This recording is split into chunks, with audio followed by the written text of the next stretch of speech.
1번 문제 풀어보도록 하겠습니다. 120m 세제곱 퍼 데이의 슬러지를 탈수하려고 합니다.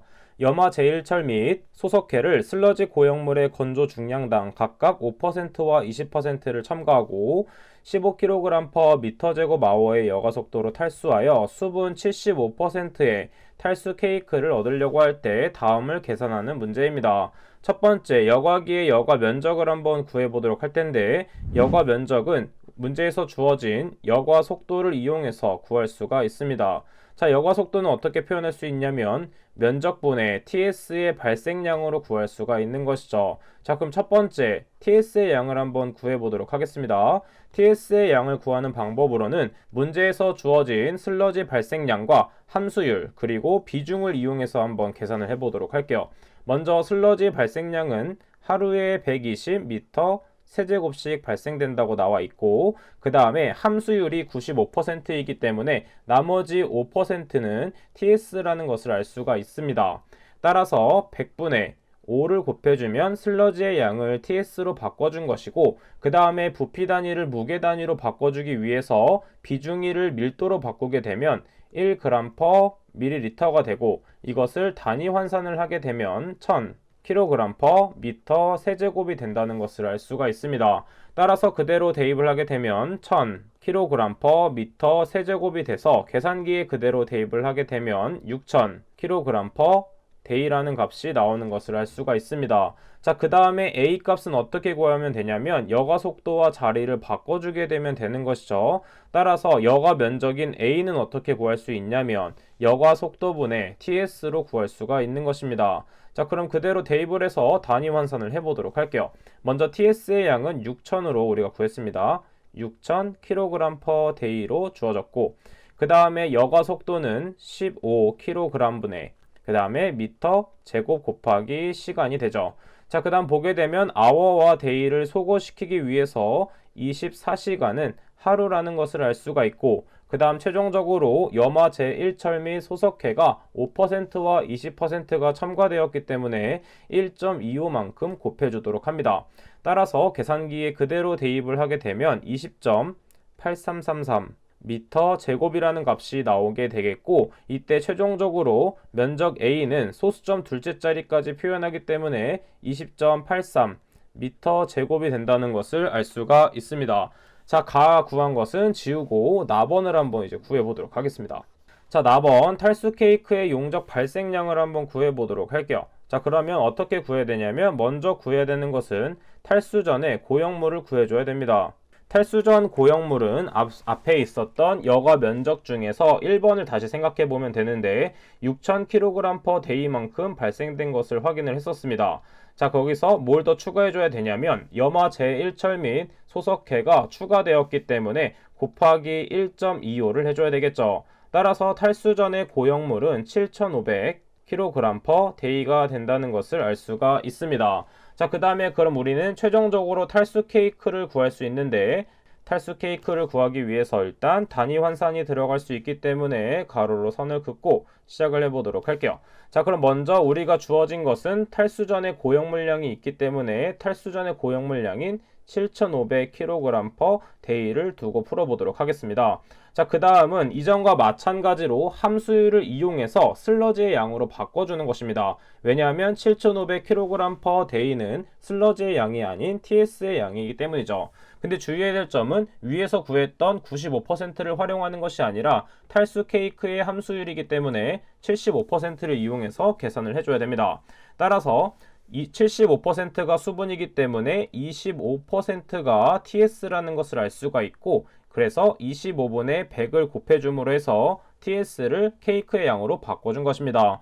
자, 그 다음에 무게가 아닌 부피의 단위가 나와야 되기 때문에 다시 한번 비중을 활용해서 1000kg per 미터 세제곱을 곱해주면 되겠습니다. 자, 그래서 계산기에 그대로 대입을 하게 되면 30m 세제곱 per day라는 값이 나온다는 것을 알 수가 있겠죠. 따라서 답인 탈수 케이크는 그대로 30m 세제곱 per day가 된다는 것을 알 수가 있습니다. 6번 문제 풀어보도록 하겠습니다. 하천의 어느 지점의 DO 농도가 5mg/L, 그 다음에 탈산소 개수인 K1은 0.1 데이의 마이너스 1제곱, 그 다음에 제포기 개수 K2는 0.2의 데이 퍼 데이, 그 다음에 BODU L0는 10mg/L로 주어져 있고, 그 다음에 36시간이 흐른 뒤에 하루에서의 DO 농도를 구하는 문제입니다. 자, 이때 포화 용존산소 농도는 9mg/L이고 소수점 첫 번째 자리 구해야 되며 그 다음에 베이스는 상용으로 합니다. 자, 그래서 이때 중요한 것은 무엇이냐면 BOD는 하루 단위로 계산을 하게 되기 때문에 시간 단위를 데이 단위로 먼저 바꿔주는 게 중요합니다. 자, 그래서 36시간을 어떻게 바꿔주면 되냐면 36시간은 곱하기 24시간 분의 데이가 된다. 자, 그래서 이것을 계산하게 되면 1.5 데이가 된다라는 것은 알고 있어야 됩니다. 자, 그럼 우리는 공식을 활용해서 바로 한번 풀어보도록 하겠습니다. 그럼 먼저 무슨 식을 알고 있어야 되냐면 DO 부종량 공식을 알고 있어야 됩니다.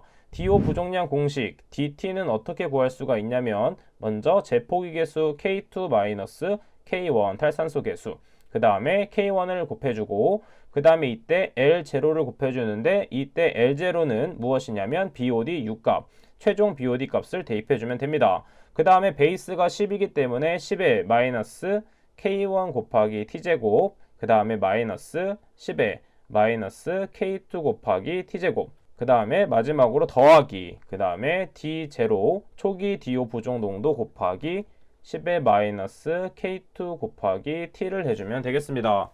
자, 지금 T에 대한 환산은 이루어졌기 때문에 DO에 대한 것만 한번 찾아보도록 할게요. 자, 그럼 첫 번째 DO는 어떻게 구할 수 있냐면 초기 DO 부종량이기 때문에 포화 용존산소 농도 9 마이너스 그 다음에 어느 지점의 DO 농도를 빼주면 되겠습니다. 따라서 9 마이너스 5가 되기 때문에 4mg/L가 된다는 것을 알 수가 있겠죠. 자, 나머지는 DT에다가 그대로 대입만 하면 되기 때문에 대입을 한번 해보도록 하겠습니다. DT에는 어떻게 대입하면 되냐면 먼저 K2는 제포기 개수이기 때문에 0.2, 그 다음에 K1은 탈산소 개수인 0.1을 대입해주면 되고 그 다음에 L0는 BOD 6값인 10, 그 다음 곱하기 그 다음에 10의 마이너스 K1은 0.1, 그 다음 곱하기 1.5, 그 다음 마이너스 10의 마이너스 0.2 곱하기 1.5를 해주면 되고 그 다음 최종적으로 더하기 D0 값인 1번 값 4 곱하기 10의 마이너스 0.2 곱하기 1.5를 해주면 되겠습니다. 자, 그러면 DT 값이 무엇이 나오냐면 계산기에 그대로 대입을 하게 되면 4.0723 mg/L라는 값이 나오게 됩니다. 하지만 우리가 구하고자 하는 것은 36시간 1.5일간 흐른 뒤에서 하루에서의 DO 농도이기 때문에 4.0723이 답이 아니라 최종적으로 구하는 답신 DO 값은 포화 농도 9에서 2번 값을 빼준 값이 되겠습니다. 따라서 계산기에 그대로 대입을 하게 되면 4.9277 mg/L 값이 나오게 되고 따라서 최종 값인 소수점 첫 번째 자리까지 표현하라고 했기 때문에 4.9 mg/L라는 값이 정답이 되는 것을 알 수가 있습니다.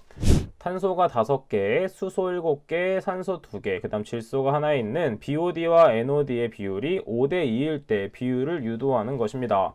자, 그럼 먼저 호기성 상태를 구하기 위해서 한번 반응식을 세워보도록 할게요. 자, 그럼 첫 번째는 탄소가 5개, 그 다음에 수소가 7개, 산소가 2개, 그 다음에 질소가 있습니다. 자, 이때는 BOD에 대한 비율이 주어져 있기 때문에 이때는 호기성 상태에서 변화된다라는 것을 알 수가 있고 탄소는 어떻게 변하냐면 모두 이산화탄소로 변하게 되고 그 다음에 이때 질소가 포함되어 있을 경우에는 암모니아로 나오게 됩니다. 자, 그러면 수소가 3개 사용됐기 때문에 남아있는 수소는 4개가 돼서 2개의 H2O가 발생되는 것을 알 수가 있겠죠. 자, 그래서 좌항과 우항에 산소의 개수만 맞춰주면 되기 때문에 지금 앞에 있는 부분에 산소가 2개 포함되어 있고 물에 있는 부분에 산소가 2개 있기 때문에 이산화탄소에 있는 O2만 맞춰주면 되는 것입니다. 따라서 이때 필요한 산소량은 5가 된다는 것을 알 수가 있겠죠. 자, 그 다음에 NOD는 무엇이냐면 질소에서의 산소 소비량이라고 보시면 되는데, 그럼 이때 발생된 물질 중에서 암모니아인 NH3가 어떻게 발생되는지 보도록 하겠습니다. 자, NH3도 마찬가지로 호기성 상태에서 산소와 반응해서 어떤 반응을 일으키게 되냐면 HNO3가 나오게 되고 그 다음에 물이 발생되게 됩니다. 따라서 산소의 양을 비교해 보면 되는데, 우측에 있는 산소가 4개 있기 때문에 이때 산소가 2개씩 있으므로 2개가 발생한다는 것을 알 수가 있겠죠. 따라서 BOD가 5만큼 발생했을 때 NOD는 2만큼 발생된다라는 것을 찾아볼 수가 있습니다. 자, 이런 식으로 반응식만 적어주시면 답이 된다는 것을 알 수가 있습니다. 11번 문제 풀어보도록 하겠습니다. 폭은 12m이고 수심은 3.7m, 유속은 0.05m/s입니다. 그 다음에 동점성 개수는 1.31 곱하기 10의 마이너스 6제곱 미터 제곱 퍼 세크일 때 레이놀드 수를 구하는 문제입니다. 자, 레이놀드 수 구하는 식은 암기하고 있으면 쉽게 풀 수 있기 때문에 먼저 공식을 적어 보도록 할게요. 레이놀드 수는 어떻게 구할 수 있냐면 원래 뮤분의 dv로로 구할 수 있지만 동점성 개수가 주어졌을 경우에는 동점성 개수분의 그 다음에 유속 곱하기 직경 d로 구할 수가 있습니다. 자, 그럼 먼저 구해야 되는 것은 무엇이냐면 직경에 대해서 구해줘야 되는데, 직경을 구하기 위해서는 경심을 먼저 구해줘야 됩니다. 자, 그럼 첫 번째 경심 R을 한번 구해보도록 할게요. 경심은 어떻게 구할 수 있냐면 물에 닿는 면적을 뭐로 나누게 되냐면 물에 닿는 길이로 나눠주면 되는 것입니다. 따라서 이것을 굳이 식으로 만들자면 S분의 A라고 할 수가 있고, 이때 면적이기 때문에 W 곱하기 H 그 다음에 W 플러스 2H로 표현할 수가 있는 것이죠. 왜냐하면 이런 수조를 놓고 봤을 때 물이 이 정도 차 있다고 보도록 하겠습니다. 이때 수심을 H라고 보고 폭을 W라고 본다면 면적은 W 곱하기 H가 되고, 그 다음에 길이로 해당되는 부분을 보게 되면 지금 이 H 부분은 2번이 들어가게 되고 그 다음에 W 부분은 1번이 들어가기 때문에 W 플러스 2H가 된다는 것을 알 수가 있습니다. 자, 그 다음에 나머지는 그대로 대입만 하면 되기 때문에 폭은 12로 주어져 있고 그 다음에 수심은 3.7, 그 다음 마찬가지로 12 더하기 2 곱하기 3.7을 하게 되면 R 값이 나오게 됩니다. 따라서 계산기에 그대로 대입을 하게 되면 2.2887m가 나오게 되는 것이죠.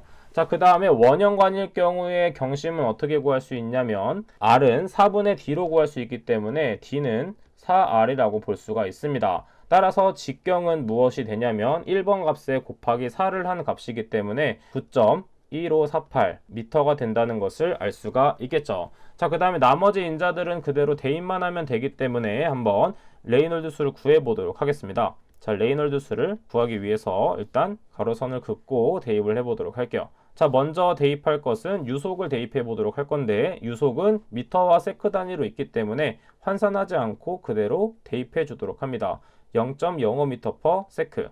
그 다음에 우리는 2번에서 구한 직경을 대입해 주도록 할게요. 9.1548m. 그 다음에 동점성 개수 또한 단위가 미터와 세크로 구성되어 있기 때문에 그대로 대입을 해주도록 합니다.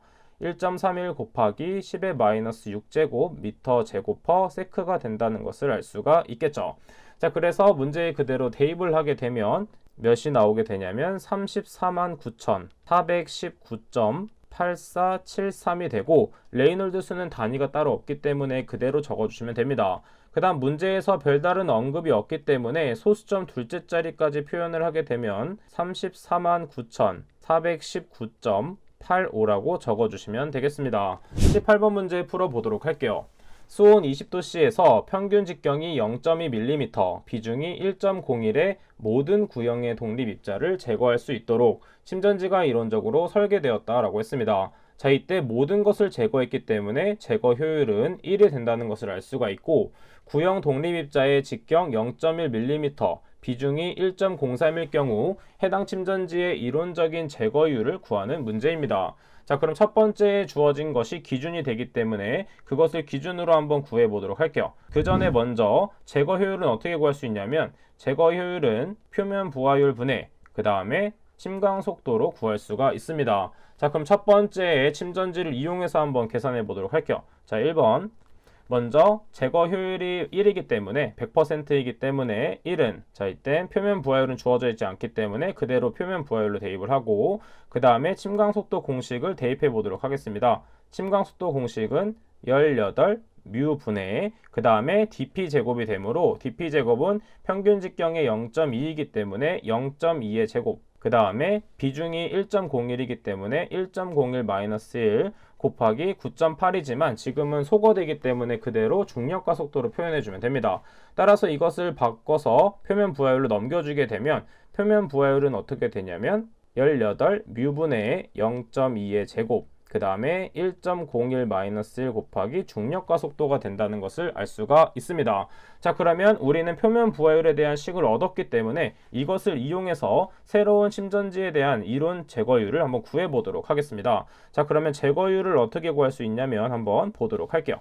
지금 보게 되면 V 제로 값은 그대로 유지되는 것이기 때문에 이 1번에 대한 식을 바로 여기에 대입을 해주면 됩니다.